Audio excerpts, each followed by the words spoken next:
वो बंदे जिनके बैली निकले हुए अपर बैली फैट है या लोअर बैली फैट है या उसके लव हैंडल जो है ना वो बहुत ज़्यादा लटके हुए हैं या उनको लगता है सांस में भी तकलीफ होती रहती है, तो उनको जो फर्स्ट अपना टेस्ट कराना होता है वो लिपिड प्रोफाइल करवाना होता है। फैटी लिवर को अगर आप निगलेक्ट करेंगे तो कन्वर्ट हो जाएंगे हेपेटाइटिस में। टेस्ट होता है अलाइजा, जिसमें यह पता चलता है कि एंटीबॉडीज जो इसकी बॉडी में बन रही हैं वो किस क्वालिटी की हैं और कितनी बन रही हैं। पाकिस्तान में किस हेपेटाइटिस की फॉर्म के लिए वैक्सीन मौजूद है? वैक्सीनेशन आपको प्रोटेक्ट करती है, आपकी इम्यूनिटी को डेवलप करती है आने वाली बीमारी से लड़ने के लिए। हर हेपेटाइटिस की वैक्सीनेशन मौजूद है। डिसिप्लिन लाइफ अगर आपकी नहीं होगी, वो खाने में हो, सोने में हो, उठने में हो, बैठने में हो, बोलने में हो। हेपेटाइटिस के पेशेंट्स को किन किन चीजों को अवॉइड करना चाहिए, क्या चीजें नहीं खानी चाहिए उन्हें? ऐसी चीजें जिसमें ऑयल का, चिकनाई का लेवल ज्यादा हो उसको कम कर दें।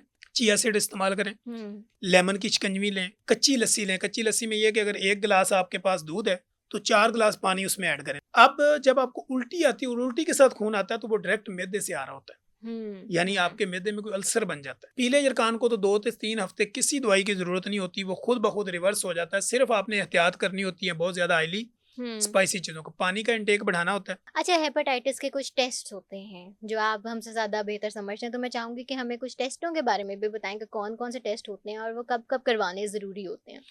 अच्छा, एक तो हफ्सा आजकल जो कॉमन चीज है, वो बंदे जिनके बैली निकले हुए अपर बैली फैट है या लोअर बैली फैट है या उसके लव हैंडल जो है ना वो बहुत ज्यादा लटके हुए हैं, या उनको तनाव का शिकार रहता है, या खाना हजम नहीं होता, या उनको लगता है सांस में भी तकलीफ होती रहती है, तो उनको जो फर्स्ट अपना टेस्ट कराना होता है वो लिपिड प्रोफाइल करवाना होता है। ठीक है। लिपिड प्रोफाइल टेस्ट करवाएं और उसके बाद आप अपना एक टेस्ट करवाएं LFT, जिसको लिवर फंक्शनल टेस्ट कहते हैं। ठीक है। और साथ में आपने अपना सोनोग्राफी, एक स्कैन भी कराना है, अल्ट्रासाउंड पूरे पेट का, जिसमें पता चलेगा कि आपका जो जिगर है वो फैटी लिवर है, यानी जिगर के ऊपर चर्बी ने एक ऐसा छज्जा लगाया हुआ, जैसे आपकी जो हनी की ये मक्खियां होती हैं शहद वाली, इन्होंने जो एक छद्दा बनाया होता है ना, इस तरह का चर्बी ने आपके जिगर के ऊपर बनाया होता है। तो जब आपको फैटी लिवर भी हो लेकिन बाकी अरकान नहीं है, आपको कोई भी हेपेटाइटिस, लेकिन फैटी लिवर है, फैटी लिवर को अगर आप निगलेक्ट करेंगे तो कन्वर्ट हो जाएंगे हेपेटाइटिस में।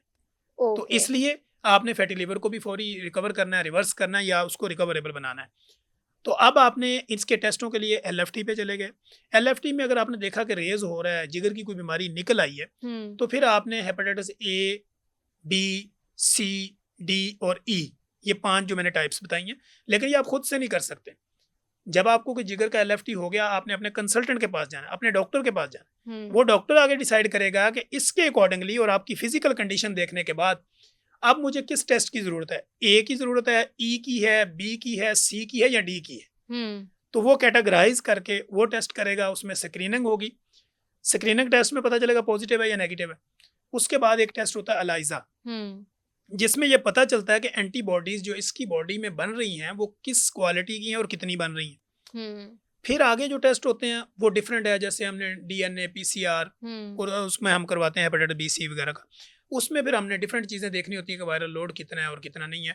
तो अमूमी तौर पे उनको LFT करवाना चाहिए और आपके पेट का अल्ट्रासाउंड कराना चाहिए, और हेपेटाइटिस B, C जो है इसके स्क्रीनिंग टेस्ट लाजमी करवा लेना चाहिए। राइट। अब इसकी वैक्सीनेशन पे भी आ जाते हैं। वैक्सीनेशन की तरफ अगर हम जाएं तो हम कब कब इनकी वैक्सीन करवा सकते हैं और पाकिस्तान में किस हेपेटाइटिस की फॉर्म के लिए वैक्सीन मौजूद है?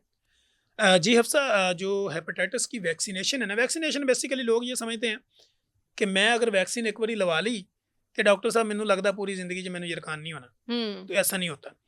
वैक्सीनेशन आपको प्रोटेक्ट करती है, आपकी इम्यूनिटी को डेवलप करती है आने वाली बीमारी से लड़ने के लिए।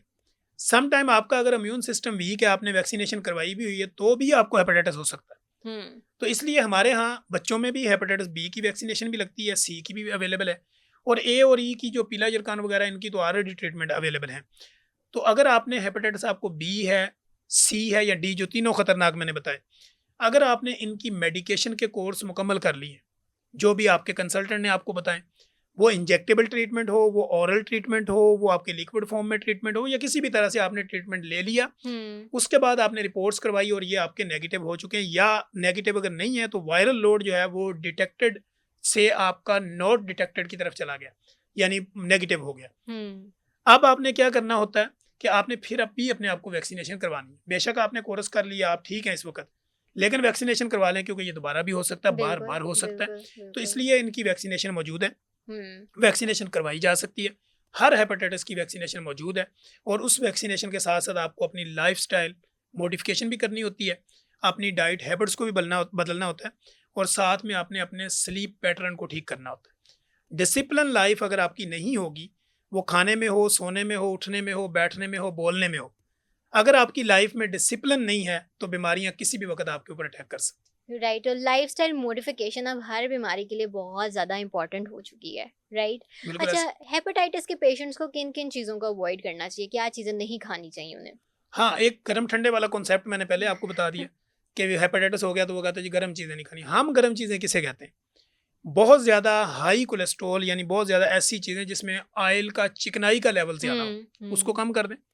बहुत ज़्यादा स्पाइसी चीज़ें, उनके स्पाइसीपन को कम कर दें। बहुत ज़्यादा ऐसी चीज़ें जो फास्ट फूड में आती हैं, बेकरी आइटम्स हैं, सॉफ्ट ड्रिंक हैं, कोल्ड ड्रिंक हैं, मिल्क हैं।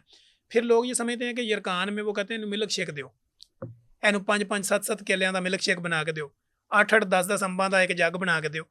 बेसिकली हेपेटाइटिस वाले को जब आप मिल्क शेक या किसी भी फल का जूस देते हैं, वो उसके लिए उतना फ़ायदेमंद नहीं होता जितना उसके लिए फ्रूट खाना फ़ायदेमंद होता है। तो जूसेस और मिल्क शेक जो हैं ये आपके लिवर के ऊपर या बॉडी ऑर्गन के ऊपर जाके फैट जमा करते हैं। तो लिहाजा जब आप फ्रूट खाते हैं तो उसमें फाइबर होता है। फाइबर आपकी बॉडी में जाके आपकी डाइजेस्टिव सिस्टम को एक्टिवेट करता है, आपकी बॉडी में जमा शुदा चर्बी को बाहर निकालता है और आपके बॉडी ऑर्गन को काम करने में आसानी पैदा करने में मदद देता है। इसलिए अगर आपको हेपेटाइटिस हो जाता है, इसबगोल का छिलका इस्तेमाल करें, चिया सीड इस्तेमाल करें, लेमन की शिकंजवी लें, कच्ची लस्सी लें। कच्ची लस्सी में ये कि अगर 1 गिलास आपके पास दूध है तो 4 गिलास पानी उसमें ऐड करें, ना कि ये कि 4 गिलास दूध में 1 गिलास पानी डालें तो आप कहें कच्ची लस्सी।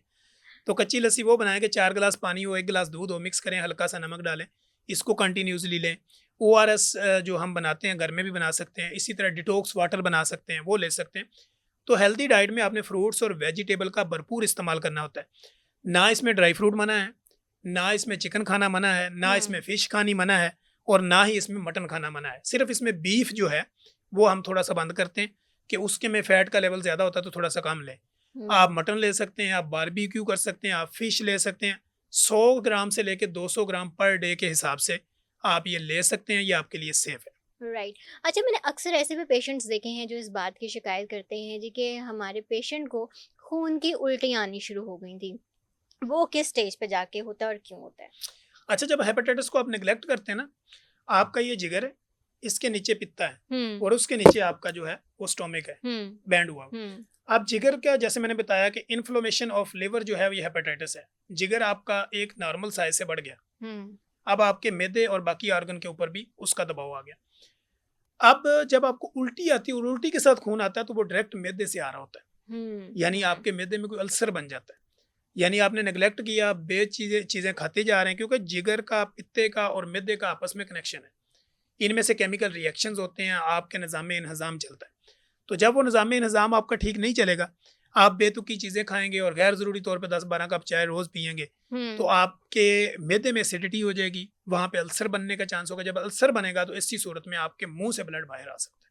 तो ये इसमें कोई हेपेटाइटिस की फॉर्म भी शामिल होती है? ये हर हेपेटाइटिस के समटाइम जब हमने बिगड़ जाए तो होता है? समटाइम हमने देखा है कि हेपेटाइटिस सी और बी वाले मरीजों में ऐसा होता है, ठीक है। लेकिन जो जॉइंटिस, पीला यरकान वगैरह वाला, उसमें ऐसा नहीं होता। उसमें समटाइम उल्टी आना शुरू हो जाती है कि जो खाया फौरी बाहर निकल आता, रुकता ही नहीं है अंदर।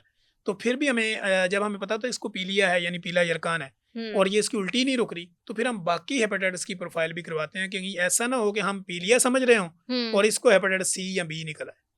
राइट। तो इसलिए प्रॉपर डॉक्टर के पास जाके, किसी नीम हकीम के पास जाके फक्की या मजून या अरक या कावा पीने से ये यरकान नहीं जाते। ये प्रॉपर हाइजीनिक सफाई से जाते हैं, डिसिप्लिन लाइफ से जाते हैं, लाइफ मॉडिफिकेशन से जाते हैं, डाइट हैबिट से जाते हैं। गैर ज़रूरी तौर पे शुगरी आइटमें, नशास्ते, चिकनाइयाँ कम करने से ये ख़त्म हो जाते हैं। राइट। तो हेपेटाइटिस का ट्रीटमेंट अगर सबसे हम कम टाइम का एस्टिमेट बताएं तो कितना हो सकता है और सबसे लंबा टाइम कितना हो सकता है?